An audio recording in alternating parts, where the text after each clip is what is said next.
Hello guys, welcome back to our channel. Episode ആരംഭിക്കുമ്പോൾ കാണിക്കുന്നത് ഹോസ്പിറ്റലാണ്. എല്ലാവരും ICUവിൻ്റെ മുന്നിൽ നിൽക്കുമ്പോൾ ഒരു സിസ്റ്റർ ജഗദീഷിൻ്റെ അടുത്തേക്ക് ഓടി വരികയാണ്. നിങ്ങളുടെ കൂടെ ഉണ്ടായിരുന്ന ആ പ്രായമായ സ്ത്രീ ഉണ്ടല്ലോ, അവർ ടെറസിലേക്ക് കയറി പോകുന്നത് കണ്ടു. പെട്ടെന്ന് അങ്ങോട്ടേക്ക് ചെല്ലാനായി ആ സിസ്റ്റർ പറയും. ടെറസിൽ നിന്നും ചാടാൻ ഒരുങ്ങി നിൽക്കുന്ന രാജലക്ഷ്മി അമ്മയാണ് അവരെ കാണുന്നത്. ഇത് കണ്ട് ഞെട്ടലോടെ നിൽക്കുകയാണ് എല്ലാവരും. ആരെങ്കിലും അടുത്തേക്ക് വന്നാൽ താൻ ചാടുമെന്ന് രാജലക്ഷ്മി അമ്മ പറയുമ്പോൾ ഇത് കേൾക്കുന്ന നന്ദിനി മീനാക്ഷിയെ കുറ്റപ്പെടുത്തിക്കൊണ്ട് സംസാരിക്കുകയാണ്. ഇത് കേൾക്കുന്ന രാജലക്ഷ്മി അമ്മയ്ക്ക് സന്തോഷമാകുന്നു. തുടർന്ന് രാജലക്ഷ്മി അമ്മയുടെ മുന്നിൽ മുട്ടുകുത്തി കൈകൂപ്പി കരഞ്ഞുകൊണ്ട് മീനാക്ഷി പറയുകയാണ്, മുത്തശ്ശി പറയുന്നതെല്ലാം ഞാൻ കേട്ടോളാം. ഇനി കാർത്തിയേട്ടനെ ഞാൻ കാണാൻ പോലും വരുന്നില്ല. കാർത്തിയേട്ടന്റെ ജീവിതത്തിൽ നിന്ന് തന്നെ ഞാൻ മാറി തന്നേക്കാം. ഇനി മുത്തശ്ശിക്ക് ഞാൻ മരിക്കുന്നതാണ് സന്തോഷമെങ്കിൽ അങ്ങനെയും ഞാൻ ചെയ്യാം. പക്ഷേ മുത്തശ്ശി ജീവനോടെ ഉണ്ടായിരുന്നാൽ മാത്രം മതി, അല്ലാതെ എനിക്കൊന്നും വേണ്ടെന്ന് പറഞ്ഞ് മീനാക്ഷി പൊട്ടിക്കരയുമ്പോൾ ഇത് കണ്ട് വിഷമത്തോടെ നിൽക്കുകയാണ് ജഗദീഷും നന്ദിനിയും. പിന്നീട് കാണിക്കുന്നത് ചെമ്പകമംഗലമാണ്. ഏതൊക്കെയോ ഫയലുകൾ തപ്പുകയാണ് ജനാർദ്ദന കൈമൾ. അതേസമയം ഷൺമുഖൻ അങ്ങോട്ടേക്ക് ചെല്ലുകയാണ്.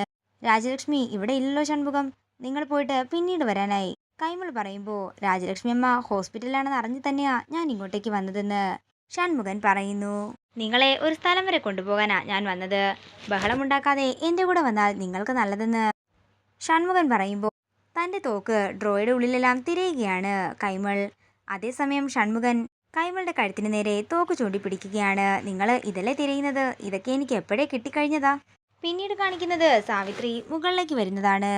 സാവിത്രിയെ കാണുന്ന കൈമൾ സാവിത്രിയോട് തന്നെ രക്ഷിക്കാൻ പറയുന്നു. ഇത് കേൾക്കുന്ന സാവിത്രി ദേഷ്യത്തോടെ കൈമളിനെ നോക്കിക്കൊണ്ട് കഴിഞ്ഞ കുറച്ച് സമയത്തെ കാര്യങ്ങളെല്ലാം ഓർക്കുകയാണ് സാവിത്രി. കൈമള് എന്തൊക്കെയോ എഴുതുന്നത് കണ്ടുകൊണ്ട് സാവിത്രി കുറച്ചു നേരം നോക്കി നിൽക്കുന്നു. കൈമള് മുറിക്ക് പുറത്തേക്ക് പോകുന്ന തക്കം നോക്കി അകത്തേക്ക് കയറുന്ന സാവിത്രി ആ പേപ്പർ കണ്ടുപിടിക്കുകയാണ്. ചെമ്പകമംഗലത്തെ വാള് കൈവശപ്പെടുത്തിയിരിക്കുന്നത് സാവിത്രിയാണെന്നും മീനാക്ഷി ഇതിൽ ഒരു പങ്കില്ലെന്നും ഒക്കെ തന്നെ ആ കത്തിലുണ്ടായിരുന്നു. ആ കത്ത് വായിച്ച് ഞെട്ടലോടെ നിൽക്കുകയാണ് സാവിത്രി.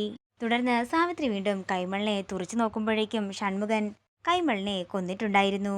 പിന്നീട് കാണിക്കുന്നത് ഷൺമുഖൻ കൈമളിനെ താങ്ങിക്കൊണ്ട് താഴേക്ക് വരുന്നതാണ്. അതേസമയം ഒരു വണ്ടിയിൽ ഷൺമുഖന്റെ രണ്ടാളുകൾ വരികയും കൈമളുടെ ബോഡി അവിടെ നിന്ന് കൊണ്ടുപോവുകയും ചെയ്യുന്നു. തുടർന്ന് ഷൺമുഖൻ പറയുകയാണ്, സാവിത്രി പറഞ്ഞ പോലെ എല്ലാ കാര്യങ്ങളും ഞാൻ ചെയ്തിട്ടുണ്ട്. ഇനിയും എന്തെങ്കിലും കാര്യങ്ങൾ ചെയ്യണമെങ്കിൽ എന്നെ വിളിച്ചാൽ മതി.